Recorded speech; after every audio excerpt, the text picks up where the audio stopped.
Әкем танысып қойсаңыздар болады, үндемей ма? Не қылайын енді? Бақытты бол дейтін де болатын еді негізі.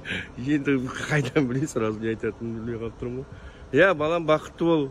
Алған қосағарыңмен тек бақытты болың, тек жақсы. Так, эксклюзив болмаған әңгіме енді айтайын деп тұрмын, мұқият тыңдаңыздар. Көп жерлерде енді Бауыржан, қай Бауыржан деп қалады. Сол кезде енді Зорбай деп біледі. Негізі мен емес, мен Бауыржанмын. Тот самый легендарный Зорбай осы кісі.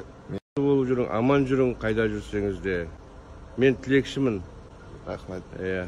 Осы кісі Зорбай деген, маған Зорбай демеңдер келесіде. Ханбибі апам, әкемнің жолдасы, жұбайы. Балдарым бақытты болсын, екі балам бақытты болсын, өнсін, өссін. Біздің алдымызда тек аман жүрсін.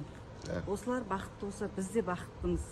Рахмет сіздерге, көп-көп рахмет. Тек бірге ойнап күліп, қызықтарымыз көп болсын.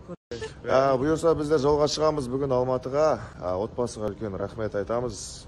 Назгүл екеуміздің атымыздан сіздерге көп-көп рахмет.